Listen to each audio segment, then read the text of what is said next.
తెలంగాణలో ACB rights కలకలం రేపుతున్నాయి. Medchal Rangareddy deputy collector ఇల్లు ఆఫీసుల్లో ఏసీబీ అధికారులు సోదాలు చేస్తున్నారు. డిప్యూటీ కలెక్టర్ వంశీమోహన్ కు సంబంధించి 8 ఇళ్లలో ఏసీబీ అధికారులు తనిఖీలు నిర్వహిస్తూ ఉన్నారు. వంశీమోహన్ పై ఆదాయానికి మించి ఆస్తుల కేసు నమోదు చేసిన ఏసీబీ అధికారులు ఇవాళ ఆయన ఇళ్లతో పాటు పలు ప్రాంతాల్లో సోదాలు చేస్తున్నారు. ఇక డిప్యూటీ కలెక్టర్ వంశీమోహన్ షేర్లింగంపల్లితో పాటు ఇతర ప్రాంతాల్లో ఆర్డీఓగా పనిచేశారు. ఇక ఆ సమయంలోనే వంశీమోహన్ పెద్ద ఎత్తున ప్రభుత్వ ఆస్తులు కొట్టేసినట్లుగా ఆరోపణలున్నాయి. అబ్దుల్లాపూర్ మెట్ పింగ్లీపురం ప్రాంతాల్లో 8 ఎకరాల భూమి కాజేసినట్లుగా ఆరోపణలు కూడా ఉన్నాయి. వంశీమోహన్ తన మామ పేరుపై రిజిస్ట్రేషన్ చేయించి రియల్టర్ కు దారాదత్తం చేసి ఆ రియల్టర్ నుంచి 10 ప్లాట్లు గిఫ్ట్ డేట్ తీసుకున్నట్టుగా ఏసీబీ అధికారులు గుర్తించారు. వంశీమోహన్ దగ్గర ఏసీబీ అధికారులు 100 కోట్ల రూపాయలు గుర్తించినట్టుగా తెలుస్తుంది.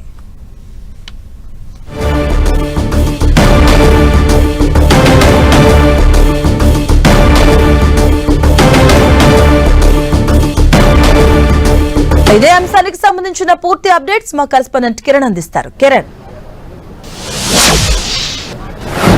మాధవి, మేడ్చల్ జిల్లా కలెక్టరేట్లో అర్బన్ ల్యాండ్సింగ్ విభాగంలో పనిచేస్తున్న వంశీమోహన్ ఇంట్లో ఏకకాలంలో ఏసీబీ అధికారులు సోదాలు చేస్తున్నారు. ప్రస్తుతానికైతే ఇంకా 8 చోట్ల సోదాలు కొనసాగుతున్నాయి. గతంలో ఆయన షేర్లింగంపల్లితో పాటు వివిధ ప్రాంతాల్లో ఎంఆర్ఓగా పనిచేసినప్పుడు కూడా అనేక భూముల వ్యవహారానికి సంబంధించి కూడా ఇతని మీద ఎలిగేషన్ ఉన్నట్టుగా తెలుస్తుంది. ప్రస్తుతానికైతే ఇటు అవినీతి ఆరోపణల నేపథ్యంలో అతడి నివాసంతో పాటు బంధువులు స్నేహితులలో కూడా ఏకకాలంలో సోదాలు సాగుతున్నాయి. గతంలో చాలా ల్యాండ్ సంబంధించిన వివాదంలో కూడా ఇతడి హస్తం ఉన్నట్టుగా గుర్తించారు. ప్రస్తుతానికి అయితే షేర్లింగంపల్లి ఎంఆర్ఓగా పనిచేసే సందర్భంలో భూముల వ్యవహారానికి సంబంధించి ఇతడు కీలక పాత్ర పోషించాడు. కొన్ని ప్రభుత్వ భూములను కట్టబెట్టడంలో కూడా కీలక పాత్ర పోషించడంలో కూడా ఏసీబీ ఆరోపిస్తుంది. అందులో భాగంగా ఆదాయానికి మించిన ఆస్తుల కేసులు కూడా ప్రస్తుతానికైతే ఏసీబీ అధికారులు ఏకకాలంలో సోదాలు చేస్తున్నారు. వనస్థలిపురంతో పాటు అబ్దుల్లాపూర్ మెట్తో పాటు అతడి బంధువులు అదేవిధంగా స్నేహితులలో కూడా సోదాలు కొనసాగుతుంది. ఇప్పటి వరకైతే పెద్ద మొత్తంలో కూడా ఆస్తులు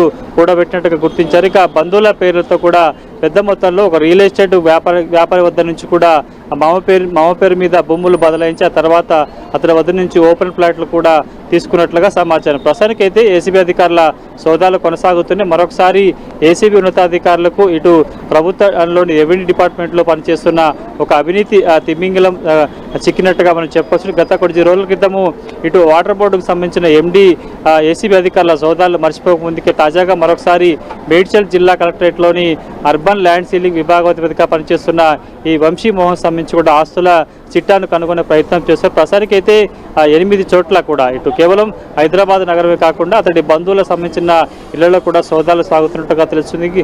అవినీతి ఆరోపణల నేపథ్యంలో ప్రస్తుతానికైతే ఆదాయానికి మించిన ఆస్తుల కేసు నమోదు చేసి ఏకకాలంలో కూడా ఏసీబీ ఉన్నతాధికారులు సోదాలు చేస్తున్నట్టుగా చెప్పాల్సి సాయంత్రం తర్వాత ఎంత మొత్తంలో ఇటు ఇల్లీగల్ సంబంధించిన ప్రాపర్టీ కావచ్చు, లెక్కకు మించిన ఆదాయం సంబంధించిన వివరాలను కూడా మీడియాకు వెల్లడించబోతున్నట్టుగా కొద్దిసేపటి క్రితం ఏసీబీ డీఎస్పీ మాట్లాడుతూ కూడా ప్రసారికైతే సోదాలు కొనసాగుతున్నాయి.